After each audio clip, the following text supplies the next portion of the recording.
Okay, it's a few minutes after 1:30, so we'll go ahead and get started. Good afternoon, and thanks for joining our last session of the Technology Summit. We hope that you have found value in the previous sessions, from learning what's new in SOLIDWORKS with the 3D Experience platform, DriveWorks automation, and how to leverage your digital thread to help save time and money. Yesterday afternoon, my counterpart Aaron Smith introduced us to Pat and Nolan from Markforged, who discussed designing for additive manufacturing, specifically for the Markforged composite printers.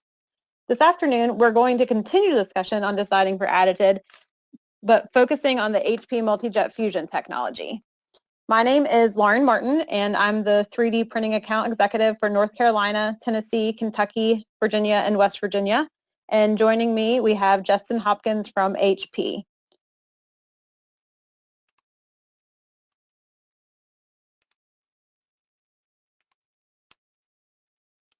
So Justin is an application engineer who works with companies to reinvent their manufacturing processes through the use of technology. He believes there are tools that help build the world around us, and we are now enabling everyone to have access to a tool that gives you the freedom to create and manufacture. He was previously in the education and design field for additive manufacturing for 13 years as the rapid prototyping operations manager at SCAD, where he also earned his BFA in furniture design. He has spoken throughout the country about the advantages of the additive process in education, and we're so glad he could join us today. Justin, I'll let you take it from here. Okay, thank you. All right, so thank you everyone for joining us today. Today we're going to go over design for multi-jet fusion and some strategies that you can use. I apologize, my advanced button wasn't working. So the learning objectives today is the first step. We're going to kind of go through some design strategies for multi-jet fusion. Before we do that, we're going to go over what the process is, just to review it very quickly. We won't spend too much time on the technology itself, just designing for it and how to get the best outcome. We'll review some tips and tricks throughout the presentation. And then lastly, on the last part of the end of this, we'll just kind of review whether MJF parts can be machined, a little bit about threads and inserts, and bonding of multi-jet fusion parts. But before we begin on some strategies, the first thing that we need to understand is the multi-jet fusion technology. And we always tend to use this slide for the four-step iteration of how this process works. It typically happens in 4 sections, and just so you get an idea of how the process works. And it is an additive process, so it's obviously going to be layer by layer. But what differentiates the multi-jet fusion system from other systems is the first step of this process, which is the agents that you use in order to produce the part. We tend to use 2 different agents, one being what we refer to as a fusing agent, which is represented by the black droplets that you see on the left-hand side, and then a secondary agent that we refer to as a detailing agent. The black droplets, the fusing agent, is exactly as it infers. Wherever we deposit the black fusing agent is where we're going to fuse the parts. The detailing agent is used mainly for cooling and stopping that transition, because as we melt the polymer that we're going to use as a substrate, we want that transition to stop, because we don't want to melt or adhere other particles to that form, because we want to keep the part accurate to the CAD that was supplied to the machine. At the same time, we deliver energy to those locations. So wherever we deposit these droplets or agents in a 2D platform, it's on a print carriage, and that print carriage has a infrared energy lamp in the front and the back. So as it traverses across, it disperses these agents, flashes energy, and wherever that energy or wherever the black fusing agent is deposited, that energy is attracted to that area. So if you kind of think of it as like a black car on a hot day, it's going to absorb more heat than it would as a white car or the white powder surrounding that area. So that black fusing agent brings that area up to melting, and then it is fused. This process will repeat over and over again because once it's fused, we cover it with a layer of powder, and then we repeat that process to fill up the entire build. One thing to take note of, this is a powder process and it is a thermal process. With it being a powder process, there are no support structure materials. The surrounding powder that is not being fused is used as support, which means you can stack parts on top of each other to maximize your build volume. The next section is design strategies for multi-jet fusion. And one of the things that we always like to keep in mind is you always need to design for the process in which you're using. So you guys already heard from Mark Forge or any other OEM that might talk about additive manufacturing. You have to design for additive, right? And every process will have its own rules that you have to adhere to. But one thing that we like to strongly implement is the fact that just because you have this thought that you have design freedom to design whatever you want, you still need to design for the process, because if you break the rules of whatever the process is, in our case it's thermal, you won't necessarily get the parts that you're looking for. So it's still very important to design for whichever process that you're using in all types of additive manufacturing. And as I mentioned before, design freedom doesn't mean designers have the ability to do whatever they want. We just now have the ability to bend some of the rules that we're traditionally used to, such as injection molding. So we can, with additive, we can obviously add certain details that you couldn't do in traditional processes, like we can trap parts inside of other parts. It gives you some freedom that you wouldn't have before in a traditional manufacturing process. If we kind of compare it to injection molding, because additive manufacturing, at least with polymers and multi-jet fusion, is most comparable to injection molding. And the point of this slide is injection molding has been around for a very, very long time, right? And over that length of time, since the 1800s to the 50s, not much advancement has really changed other than the reciprocating screw. However, there have been a lot of rules that have been established in this time frame. And now, as people design parts for injection molding, they may not necessarily think about why they're putting ribs in certain location. What are the consistent wall thicknesses for? Because that knowledge has become inherent. And when you look at multi-jet fusion's only been around since 2016. It's a very new process to a lot of customers that need to realize that you still need to design for that process, and there are rules that you have to adhere to if you want quality parts to come out of the system. And so we want designers to follow some of these processes that we'll discuss today. And one starting point is to think of it, it is similar to injection molding. It's almost like injection molding layer by layer. And with that being thought of, and it is a thermal process, we can use some of those rules that they use for injection molding, like rib and wall ratios, and implement that into additive manufacturing. The one thing that we don't want to do is take a traditional manufacturing process such as CNC, which doesn't necessarily translate into parts for a thermal process such as multi-jet fusion. When you think of a thermal process, one thing that you really have to focus on is the shrinkage of what's happening to the parts inside of the system. And with our process, we use a thermal loop camera, and this is just kind of an image of what it's doing. It's reading the hot and cold areas of the system in the layer by layer of what it's doing, and it tries to adjust to incorporate a balance because we don't want really hot areas and we don't want really cold areas because that will deform the part. Right? We'll have inconsistent shrinkage on the part, and there are scaling factors built into the system, so you don't have to add in the coefficient to it because that's in the software. But regardless, there are a lot of considerations that you need to do when you're setting up a build for multi-jet fusion, and the first thing to think of is how will this shrink layer by layer? So if we briefly just kind of look at this example of like roasting a marshmallow for a s'more, right? There's a balance there. If you want a medium, nicely browned marshmallow for your s'more, you have to hold it at a very specific distance. You need to rotate it to get the most perfect marshmallow that you can get. And this process is very similar to that. That's why we're using these detailing agents and fusing agents. We need a balance to make sure that we control the shrinkage and maintain accuracy of the parts. So if we look at it on a layer basis, if we look at this first example highlighted in purple, and it says before, this is how most people would traditionally design a part, right? It's going to have orthogonal walls, 90 degrees, because that's what we're traditionally used to with most of the processes that we do. But if we were to take this and cut it into 2D layers, like the machine processes, and we thermal map some of the heat that's going to happen inside of these layers, we can see on this third step, we start to see a red area in the center of this plane. And what's happening there is it's focusing a lot of heat in that area, and it's not able to dissipate as evenly as it would in any of these other options that we have down below. So if we think of a part when we design it, do we need to keep these larger cross sections in order to fulfill the same type of device, right?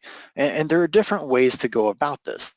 With adhering to whatever process it is that you're doing, if we're making this housing, if it allows to do this corrugation or dome, we're effectively getting the same part with the same function, but we've altered the cross sections of the part to alleviate that buildup of heat, which then controls how much shrinkage we would get on that part. So we wouldn't want to start to see a part start to twist, because we're effectively angling that up or moving it in and out when we look at these two other options of cross sections to alleviate that heat that's being concentrated on that part. And these are one of those steps that designers need to think of when they're designing parts for multi-jet fusion is, yeah, we may be able to print this first part perfectly, but if we consider what is happening in the machine layer by layer, we could avoid any risk that might be there, right? And that's what a lot of manufacturing is about, avoiding risk to get the product that we need. A lot of the topics that we're going to discuss today, we put this up here, is the HP Multi-Jet Fusion handbook. There's a link here, and I believe these slides will be provided to everyone at the end of the session. But either way, you can search for the Multi-Jet Fusion handbook, and everything that we're going to cover today, in addition to a plethora of other information, can be downloaded from here for designing for this process.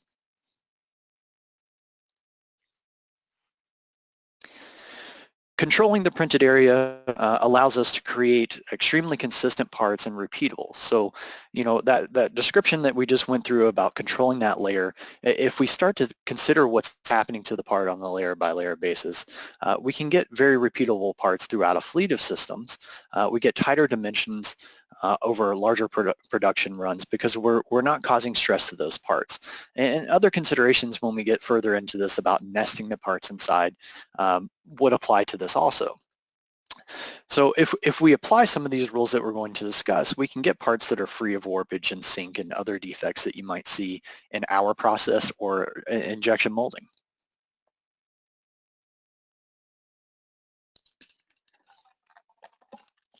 If a product's already been designed, which we encounter a lot, especially I do as an applications engineer, we get a lot of prospects that we communicate with, and they've designed components that are meant for CNC machining. And typically when you see parts for CNC machining, you're going to see larger masses of volume, because the more you cut away from that volume, the more expensive it's going to be, right? Because there's more machine time involved in that. And when we start to consider parts for our technology, it's similar to injection molding. We don't want to see larger, thick parts, because it's going to create a lot of heat buildup inside of that part, which would then in turn create defects such as sink. And one strategy to remove that from being a problem is to hollow parts out. Right, so additive, no matter what process it is, has the ability to easily hollow out a part. Typically it's built into your software, such as ours, where you have the option to select a part and give it a wall thickness on the inside.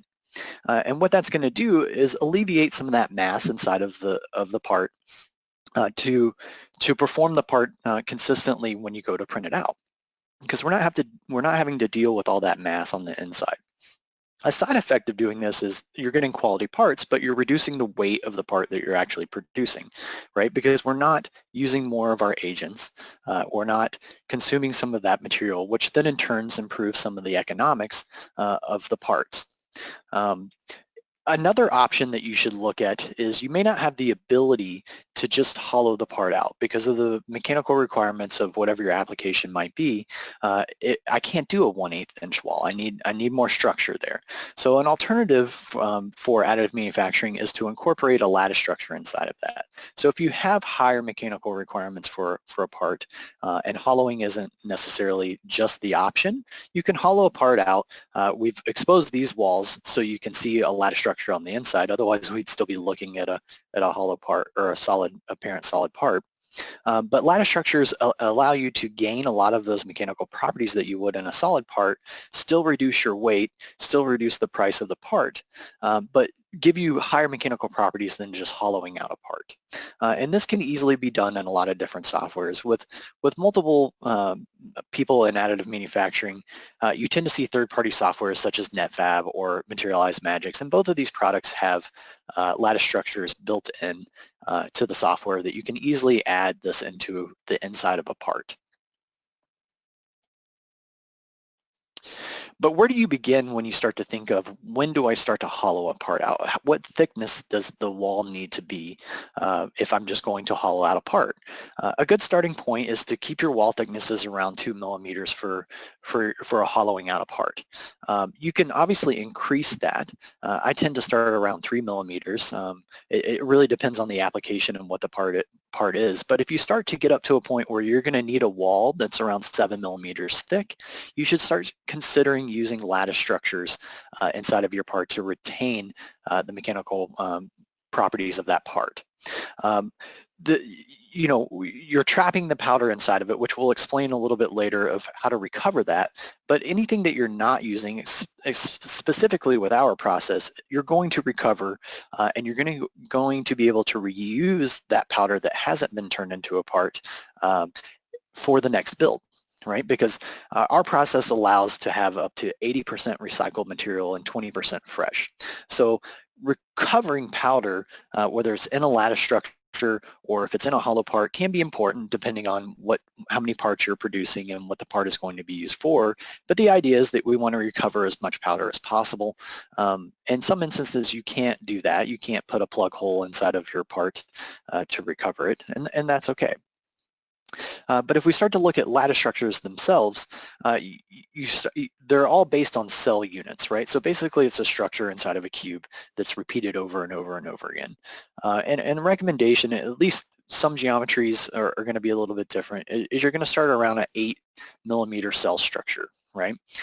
The other consideration with lattice structures are what sizes are the beams. Right? So every lattice structure typically has, unless it's a surface type lattice structure, will have a beam and it needs to have a certain thickness. And so we're going to recommend that those beam structures be around 1.2 millimeters for a good ratio for weight and balance and costing. If we start to go thinner, it's not that the machine won't print it out, it's just it may not structurally add much to your part, right?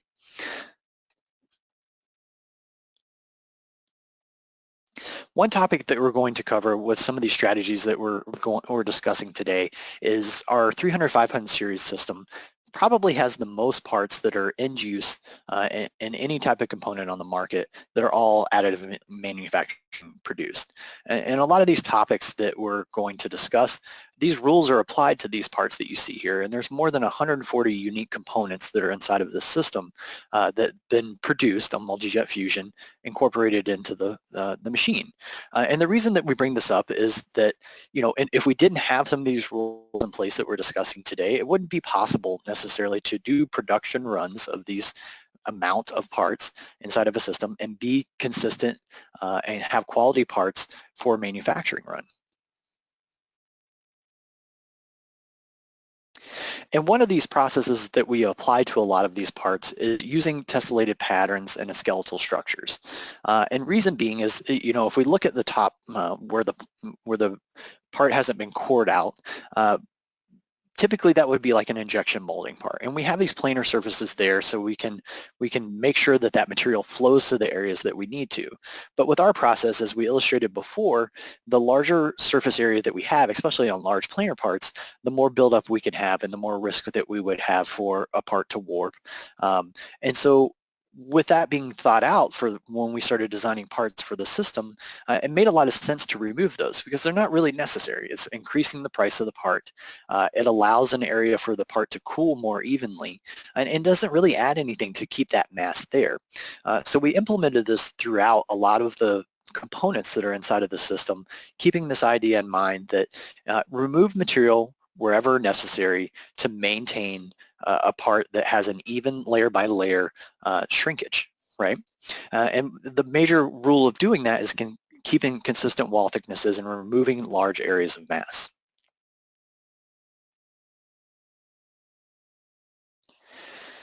Another component that's inside of the system to think about, and a strategy that is very effective for all additive processes, is combining parts into one. So when we have an assembly, that's a very good location to look for to be more cost competitive in an additive manufacturing scenario. Because no matter what additive process it might be, if we look at component to component, and depending on the volumes of the injection molded part, you're not necessarily going to be price competitive from part to part. Right, so there's an advantage here to start looking at where can I combine parts together, and this only really works if you're at the very beginning stages of the design process. It's really hard to go back if this is already into production and then reverse change how you're going to produce that component. Right, you've already made a lot of investment in your tooling. You already have a process in place, so it's very important to keep in mind that if you're going to design, especially at the beginning of a process for a system, to look for areas that you can start to combine components together. And if we look at this component, obviously it's made of multiple pieces that have to be assembled. And so one advantage is not only are you going to get a cost reduction by not having to cut tools for all these different components, we're going to save time on the assembly side because it is one type of component, right? The other is you're going to have better performance out of it because you're not necessarily going to lose any performance because we no longer have a seam. We don't have an area there that would create a failure. So it's a very good idea to start looking at components when you're designing. And we always suggest that if you're looking to go into production with a part, if the quantity makes sense for additive manufacturing, you want to start to try to combine those together, right? Because you're going to get an added benefit and performance improvements.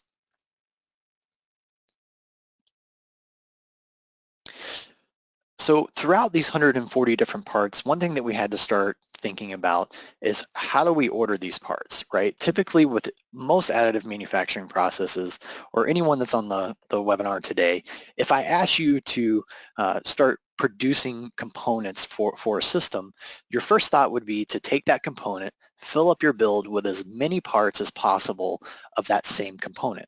Right? And this strategy makes sense in some scenarios, depending on how many components you have. But if you consider the amount of parts that are inside of the system, it doesn't necessarily make sense to produce one part at a time, right? Because you're bottlenecking your whole production workflow because you're filling up one build with one component when I have the other 139 that I still need to produce. Right? So we had to really start thinking about how do we do this? How do we order these parts from the service providers that we use for the production of this? And the method that we started to implement is from automotive, which is the Kanban, right? Is that you need to build in sets, right? We don't want to stranglehold our manufacturing process by producing one component at a time.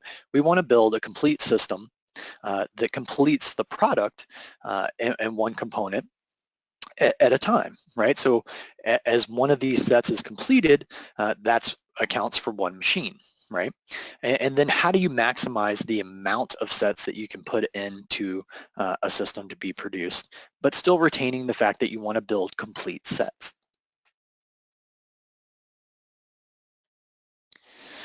And one of those strategies in order to get all the components in is we have to think about how are we packing these parts inside of the system. So we started to look at how to develop different strategies of how do we nest the maximum amount of parts to complete the system when producing them. And so these are two of those methods that we used in order to incorporate the maximum amount of parts. right? So as we talked about before, typically a part might be designed with an orthogonal wall, or if it's injection molded, it might have a taper on it. But in this instance, we use this vertical stacking and nesting structure to angle in the walls so we can more efficiently pack parts in to complete the system. The other thing is, on the right-hand side, the planar symmetry. So designing your parts, if you think about nesting in general, is how will they fit together inside of the build? And if we can alter that geometry and still accomplish the same end-use part by a little bit and allow it to nest into each other, we maximize that area for the nesting of the parts. Other components that we had were fully assembled parts, and if we look at the strategy here, and this isn't to implement the fact that we printed all this as one, but it's just to really think about how are we producing these parts, right?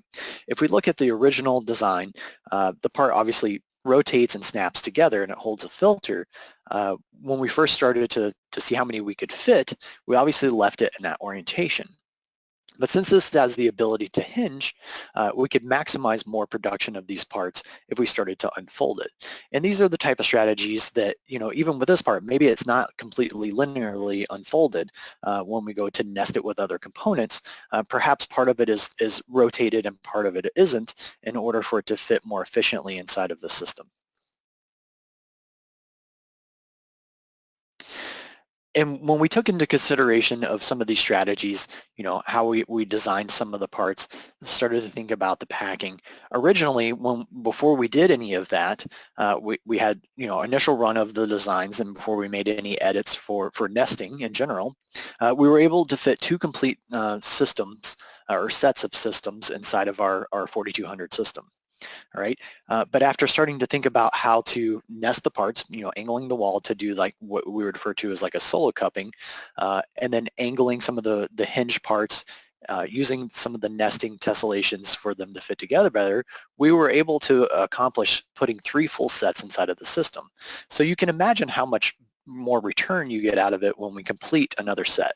Right? So the investment on the amount of material that goes into it obviously is greater because we're maximizing more of the build chamber by producing a lot more parts, but we're also gaining in speed in the fact that we're completing another system every time we run a job.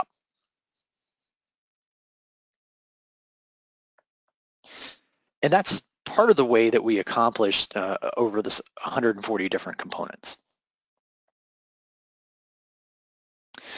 Additional considerations to think about when you're designing parts for additive is you have to set up the parameters of what are the requirements of the part, and then sometimes redesign is required. Right? We want to combine assemblies as much as possible, and under redesigning that, there is always an opportunity for topology optimization.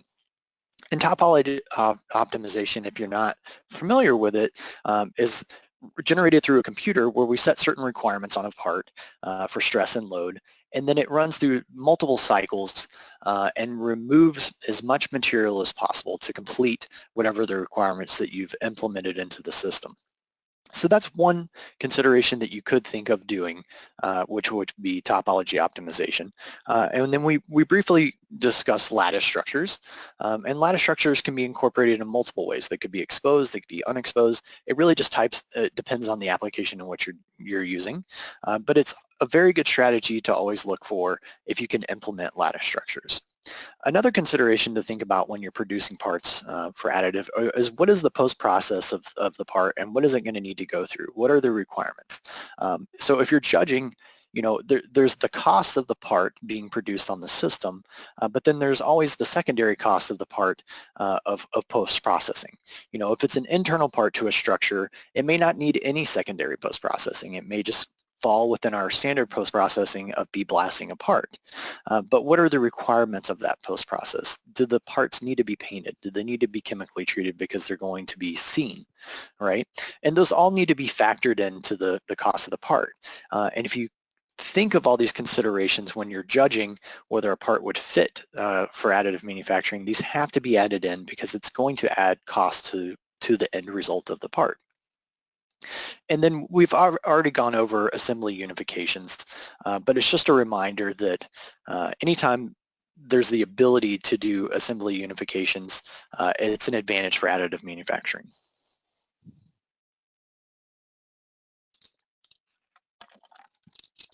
We're going to briefly discuss the different material options that are available with multi-jet fusion.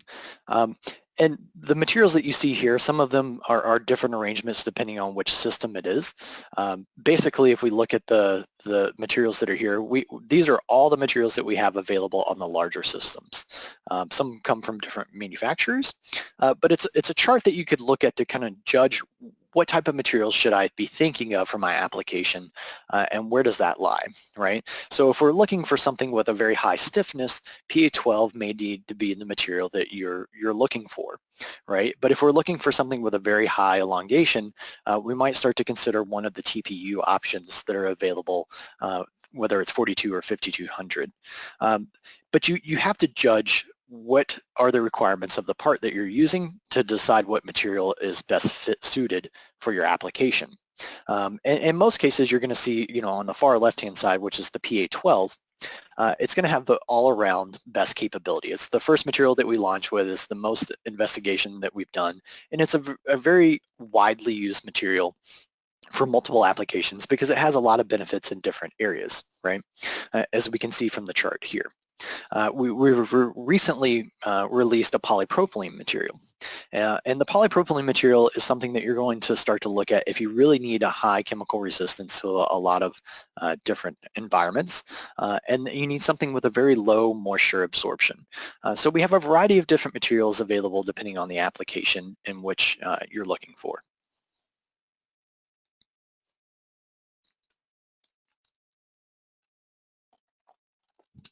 But we have a basic set of rules for minimum requirements for designing parts. And this can be found in our multi-jet fusion handbook along with more information. But just to kind of briefly go over, what are the minimums that I can possibly produce? And we can go below a lot of these values. However, they don't necessarily become mechanically good after you start to go. It really depends on what type of part that you're looking for. So these are arrangements of good functional minimum requirements for a part. And I always tell everybody to remember, half a millimeter is your best friend to remember, right? With a lot of these scenarios, whether it's a through hole or a shaft, half a millimeter is going to be basically the minimum detail size that you're going to do. Right. If you're going text, obviously we can go a little bit smaller with a 6-point font. It just really depends. Is this a feature on the part, or is it something that's going to carry some type of load, right? And so keeping this in mind, half a millimeter is about as thin as you would want to go on pretty much any feature on a part. If we're looking at how thin could we possibly go, you will see a discrepancy in your XY plane as opposed to your Z as far as the capability of how thin the part will print, right? And just to keep that in mind, that the XY plane in our process is always going to be the most accurate plane that you can print a part in, because if you think of our layout of our technology, it's basically like printing sheets of paper, right? So anything in the XY plane has a lot more accuracy than you would see in the Z plane. But with that being said, as I mentioned before, half a millimeter is the number to remember. I wouldn't necessarily judge anything by changing it to 0.3 of a millimeter. I would just stick with half a millimeter in all planes. And as you can see on the right-hand side, the system is capable of printing much thinner. The Mona Lisa that you see there, it was printed at 0.08 millimeter at a 45-degree angle. However, this is a lithophane, so it's not going to have any mechanical requirements. It's more of, does it have the ability to print and allow the light to go through the part itself? Engraving is possible with our technology, and embossing or debossing, depending on what it is that you're doing. Typically, you're going to stay around 1 millimeter of depth, whether it's extruded out or it's inset into the part. But one thing to keep in mind with our process is that the bottom surface of a part, so if it's facing down towards the bed, it will have a smoother RA value. It will have a less surface roughness on the part than the top surface of it. Because with our process, as we mentioned before with the agents, the last thing that a part sees is the detailing agent, right? It's starting to cool off the part. Our process fuses through multiple layers, so at the bottom, you're going to get fused multiple times, and it's going to start to round over and smooth the geometry that's on the bottom, which is why for some of the embossing, people like to put the parts facing down because they have a smoother finish. And on the top, if the part is recessed, you're going to have crisper lines because you're not going to have that effect where it starts to round over a little bit on the bottom. And we would suggest facing those up towards the top of the bed or in your XY walls, right?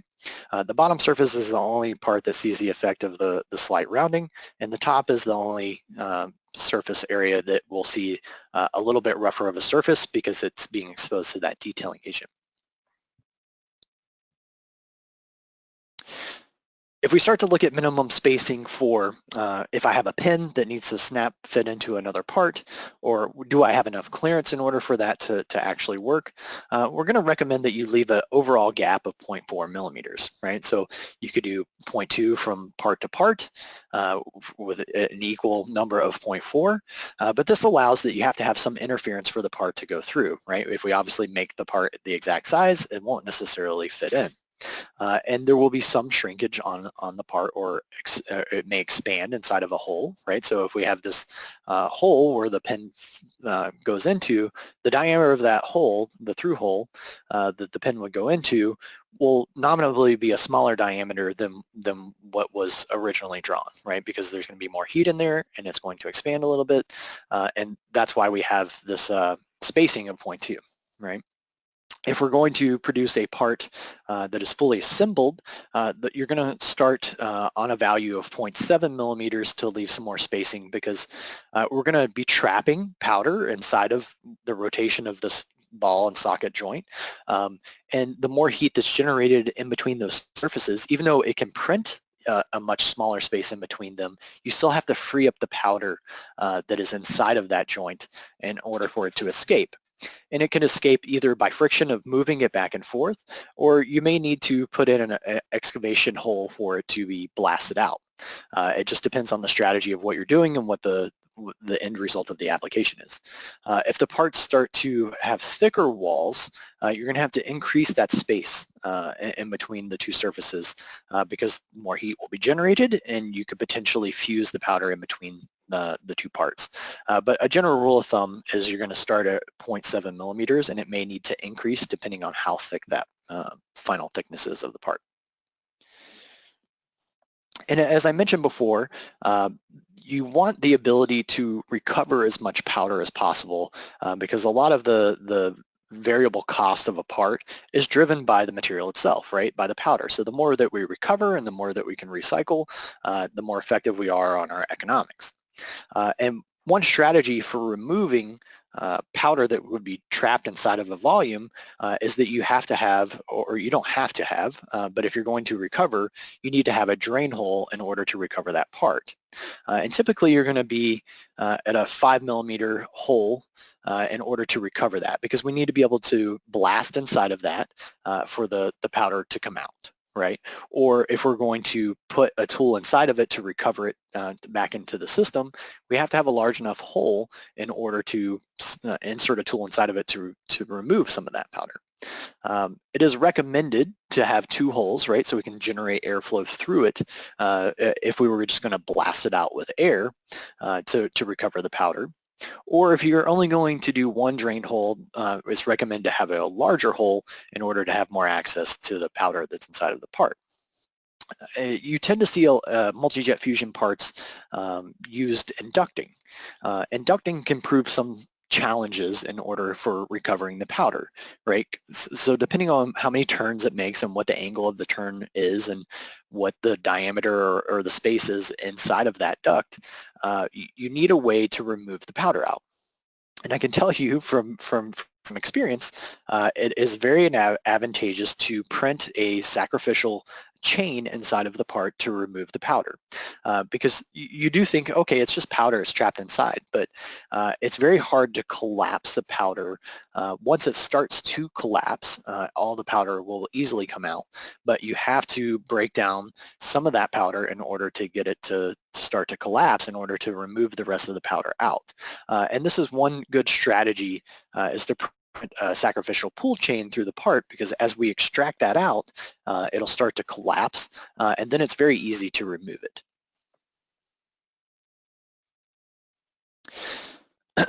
If we're circling back to the lattice structures, you could obviously print a very tight lattice structure, but just because you can do it doesn't mean it's necessarily the best thing to do, because as lattice structures start to expand across the thickness of a part, and if the cell sizes are too small, it can become very difficult to remove that powder inside of that lattice structure in the middle of the part. Or depending on what type of material you may be processing. If it's a material such as TPU, that material is going to be inherently more sticky and hard to remove the excess powder off. We want to have a reasonable amount of space of that cell structure or hole inside of the cell structures in order to remove that powder and recover it. So 5 millimeters is recommended for the spacing in between the cell structures in order to make removal of the powder more easy. If the lattice structure is not internal to a part, if it's more like the insole where it's like a surface treatment, you can go much tighter because you're not having the mass thickness of a lattice structure going throughout the depth of the part. It's more of a surface treatment, and it's much easier to remove that powder there. But depending on the geometry, it can be difficult to get in some of those areas to remove it out. And if we look at bonding, one limitation of any system is always going to be the size, right? No matter who you encounter or what type of parts you're going to produce, there's always going to be a question of, how big is the build chamber? And in our case, our larger systems are 15 inches by 11.2 by 15 inches. There will always be a need for a geometry to be bigger, right? And so you always get a lot of questions of, what do I do if I need to produce a part that is larger than the build envelope, right? And there are some strategies for doing this, right? Obviously, if we can print the part as one complete unit, that can be better, right? Because you're going to save time. But MJF has, PA12 and PA11, most of these materials are very easily able to be bonded together, right? As long as you know which types of adhesives to use, but they also provide the ability to weld the parts together. You could ultrasonically weld them, you could thermal weld them, you can laser weld them. It really just depends on the material, right? But for the most part, that is the one ability that you can do in the system, right? If you need to go beyond the build envelope of the machine. The other option would be to use mechanical joints, right? So if we're not able to bond it together, or maybe we have a requirement where we can't necessarily use an adhesive, or maybe you don't have access to an ultrasonic welder, there's the ability to obviously mechanically fasten those parts, right? Whether we use bolts or inserts, or maybe the threads are printed, you have that ability to mechanically fasten them together. If we're looking at bonding, and these are just some small examples of different geometries that you can use, and if you want more information on like the spacing that you would use inside of these parts, please go to the MJF handbook. But if we're looking at parts that are less than 1.7 millimeters in thickness, we're typically going to look at a geometry such as like a dovetail or a jigsaw, depending on what you like to refer to it as. But we basically want a geometry that's not what would be referred to as a butt joint, right? We don't want it to just be end to end, because that's going to be the weakest type of bond that you can do on a planar surface, right? So we want those geometries to intersect in some fashion. The next best offering that you would want to do, if you have the ability to do that, is an offset overlap, right? So we could not use a dovetail or a pin if we can back up that surface with another piece of material, like in the offset overlap, because then we're getting a greater surface area to bond to, right? The goal with bonding is to have the maximum amount of bond surface area that you can have, right? And so as you move to the right, if materials or the thickness of the part can get thicker, you have more options to create more bond strength, right? We can incorporate these two ideas together where we do an overlap or a lap joint in addition to using a feature like a dovetail to increase that bonding area, right? If we're looking at what types of adhesives to use, we suggest we've worked with Loctite. And Loctite has a white paper on multi-jet fusion and other types of parts, but we would contact them. But we have some of them here that are already illustrated here. If you're just doing quick areas, you're going to basically use their instant bonder, which is a CA glue. And so if you're not familiar with what CA glue is, it's basically a super glue. And I can tell you that CA glues are not all created equally. So the formulation that they do have does work really well for areas that don't have a lot of mechanical requirements, right? So depending on what we're bonding together, we may recommend that you would use an instant bonder. Then they also have another adhesive called the universal bonder. So if we're gluing nylon 12 to a metal substrate or potentially another substrate, the universal bonder is going to be a good starting point to look at if we're going to be mixing different medias that we're going to be bonding together. And then if we have a really high structural requirement, we're going to look at their polyurethane or epoxy adhesives. And you can see the number there, the 4080 and 4090. They have many different variations depending on what it is that you're trying to do. But these are different adhesives that we've tested with them. They've done lots of engineering and information available on those types of adhesives that work well with multi-jet fusion parts.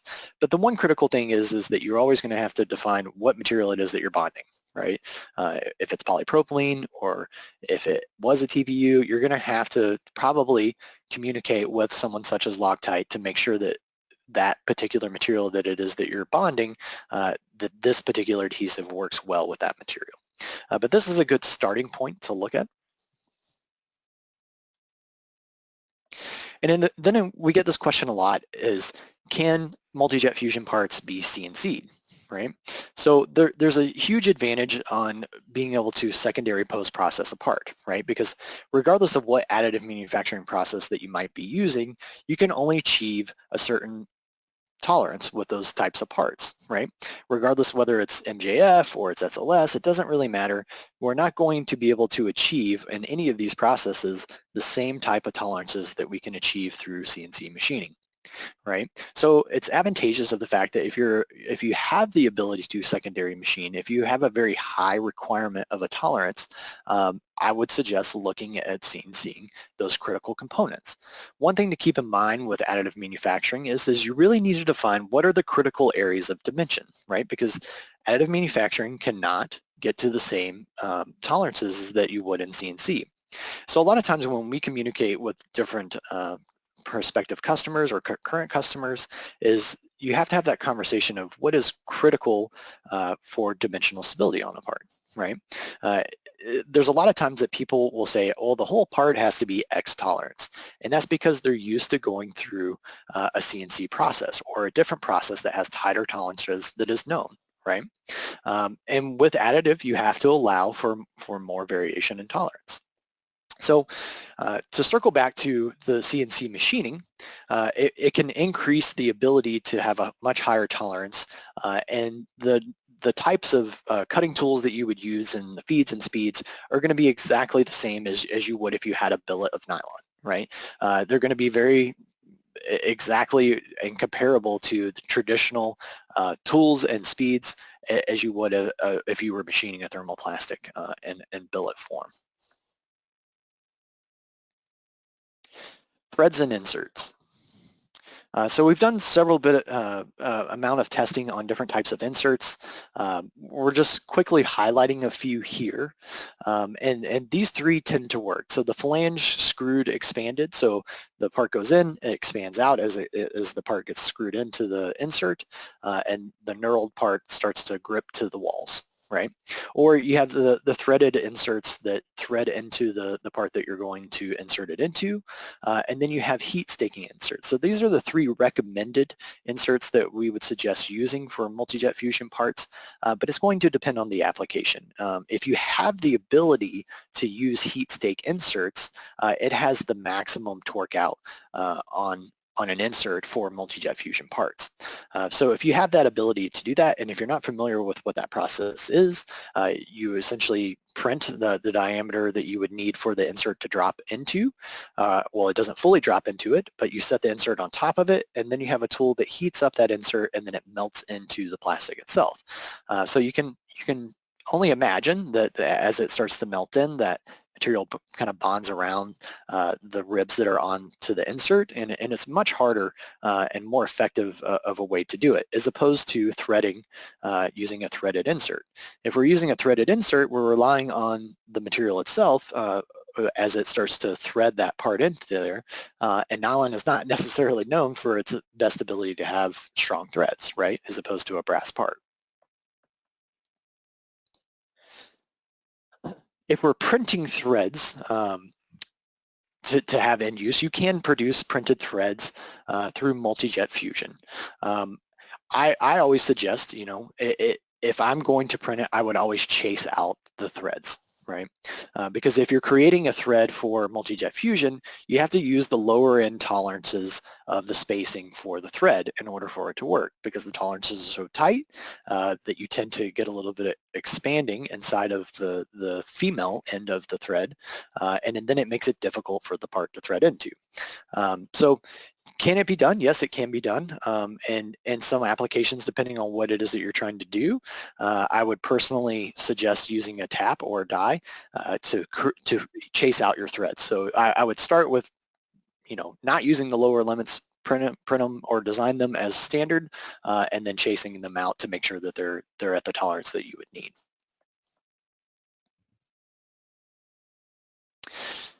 And this is going to bring us towards the end of the webinar here, but if you guys would like to learn more, next week or this week on Thursday, we're doing a webinar on considering finishes printed on multi-jet fusion for prosthetics and orthotics. You can see a link there if you guys would like to join us on Thursday. If you'd ever like to speak to someone, obviously you can get in contact with TPM, but you also have the HP address there. And then another link for design guidelines, which is the multi-jet fusion handbook that I've referred to a few times. And then another link here for if you want to learn more about case studies and other types of things that have been done with multi-jet fusion, you can go to that link there and access a full case view of case studies. So at this point, I'd like to thank you, and we will open up to question and answers. Thank you, Justin. So yes, any questions that you have, you guys can go ahead and chat them into the question box on the right of your screen. We do have one question. It says, which prototype companies do you work with in manufacturing your designs? So I'm just going to answer this kind of how I am reading the question. If I'm off base, please feel free to chat in there and let me know. But at TPM, we do have the HP 580 and 4200 machines. So we can print the parts for companies that are evaluating the jet fusion printers. We can also assist with small outsourcing projects. So if you're looking for a partner to make prototypes for you, it's definitely something that we might be able to help you out with, or we can connect you with other partners as well. So I hope that answers that question. If so not, Lauren, please. that question was actually from this morning. You have one at the bottom. Okay. Something about the thermal camera. I don't think that question will work. The question was, can the thermal camera detect the virus? I don't think it can. That would be cool if it could, right? No, that I'll just explain it really quickly. The thermal camera, just for your knowledge, the 4200 thermal camera can measure a little, or about 1,000 different points across the bed, because that was the latest and greatest technology when that came out. And then the 5200, the newer system, measures about 5,000 points. And the whole point of that thermal camera is to maintain the balance of the print bed, right? Because we want it as stable as possible. Awesome. It looks like I have one more here. And it's how does the cost per part compare to other additive technologies? So I'll just kind of start, Justin, and then if you want to add in, I think, with the HP being able to utilize that powder system at 80% recycled powder and 20% fresh powder on a full build, that automatically is saving cost right there, as well as the minimum post-processing that needs to be done. There's no chemical baths or any sintering that needs to be completed, just a quick bead blast to these parts. And then if you maybe want to kind of elaborate, Justin, on HP's model and how they're driving the cost of materials down in the industry.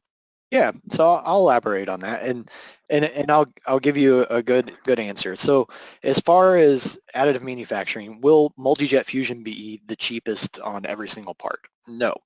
And for instance, if we're looking at one part compared to like an FDM process to one part being printed in multi-jet fusion, it's more likely that the FDM part, if it's a single component, will be more cost effective. And the reason is because we are a powder-based technology, and it's meant more for production of parts. So the advantage with multi-jet fusion really comes in when we start to produce larger amounts of parts, right? So our system's really designed to produce a lot of parts very quickly. And because it's powder bed and we're not just dispersing, I apologize for that. Sound like an Amber Alert or weather. It is. Anyway,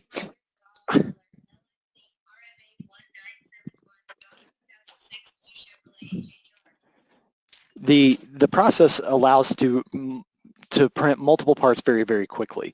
And so the cost advantage really comes in the fact that we're using the powder across the entire bed. So the more of that we turn into parts, the better the economics are. So if you think of that 11 by 15 by 15, and there's only one little small part and you're using that whole build envelope or one layer of that, there's a lot of powder that's around it that's going to turn into recycled powder and not parts. And in that case, it may be more effective to go to a different technology. But if we're talking about manufacturing of a lot of parts, then multi-jet fusion will almost always be the cheapest process. Next question I have for you guys out of the chat. What high temperature materials do you offer, and what temperatures do they perform at? So it depends on the aspects of what we refer to as a high temperature material, but most of the time when we get this question, people are referring to ultim or peak. And in our system currently, the system doesn't get to a point that's high enough to process those materials. So even though they're materials that fall in line with what our technology could process, the system hasn't been designed to incorporate things that are above 220 C. Right? So if your material goes up to a melting point above that 220, it currently won't be a process or a material that we could process. So if we look at material that has the highest temperature heat deflection, we're going to look at like nylon 11, and that's probably going to be the highest, and with the exception of the glass beads, because the glass helps with that. I think the last question out of the chat, do you have electrically conductive materials with low resistance? So most of our materials, nylon is dissipative, so it's not going to be used for, what is the term? So it's not going to be static discharge. It's going to be a dissipative material that doesn't conduct it, right? So it's very good at resisting that. We don't currently have a material that would be used in an application that would discharge or attract the electricity to the part. One more question just came in. Can you coat your parts in a post-process to increase the temperature rating? Yes. It depends on what coating you're obviously looking at. Like Cerakote has a high temperature coating that you could put onto it, and that's a ceramic coating. And typically, the higher temperature ones are baked on, so there's a process for that. It's almost like powder coating in a sense, but it's like a ceramic paint that gets baked on. You could also electroplate the parts. It really just depends on what you're trying to do and how much money you're willing to spend on a secondary post-process. But yes, you could coat the parts to increase the temperature resistance. Excited answer in the chat about that one. Any other questions?